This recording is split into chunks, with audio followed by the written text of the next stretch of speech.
हमारी पिछली वीडियो में हमने बात की थी कि मल्टी विटामिन्स क्या होते हैं और किन लोगों के लिए ये फायदेमंद हो सकते हैं। अगर आपने हमारी वीडियो मिस कर दी हो तो नीचे दी गई लिंक पर क्लिक करें और हमारी पिछली वीडियो जरूर देखें। मल्टी विटामिन्स बहुत से लोगों के लिए फायदेमंद होते हैं, लेकिन कुछ सूरतों में ये नुकसान भी पहुंचा सकते हैं। अगर आपने बगैर सोचे समझे इनका इस्तेमाल शुरू कर दिया है तो ये आपकी सेहत पर मंफी असर डाल सकते हैं। चलिए जानते हैं कि मल्टी विटामिन से जुड़े कुछ खतरात क्या हैं। विटामिन ए से कैंसर का खतरा। सबसे संगीन खतरा फेफड़ों के कैंसर का है। अगर आप सिगरेट नोशी करते हैं या पहले करते थे तो आपको किसी भी ऐसे मल्टी विटामिन से परहेज करना चाहिए जिसमें बीटा कैरोटीन या विटामिन ए की ज्यादा मिकदार हो, क्योंकि ये विटामिन जिस्म में ऑक्सीडेटिव तनाव बढ़ा देते हैं, जिसकी वजह से कैंसर के खिलियात बढ़ने के इम्कान ज्यादा हो जाते हैं। आयरन से आज़ा को नुकसान। अब बात करते हैं आयरन की।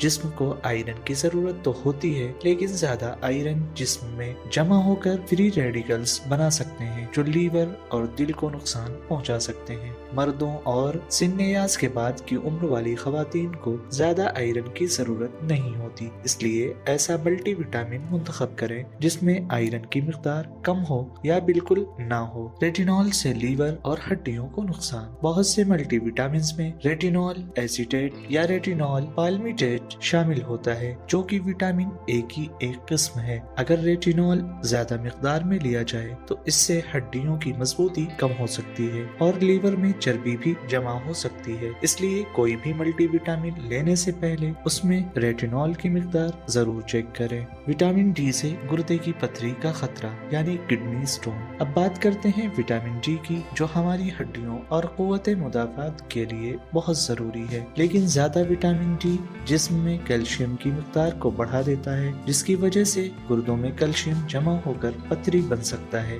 इसलिए रोजाना 1000 IU से ज्यादा विटामिन डी लेने से गुरेज करें। विटामिन B6 से नसों को नुकसान। विटामिन B6 की ज्यादा मिकदार न्यूरोटॉक्सिसिटी का बाइस बन सकती है। इसकी वजह से हाथों और पैरों में झुंझुनाहट, सुन्न होना, दर्द और नर्व डैमेज जैसी मुश्किलात पैदा हो सकती हैं।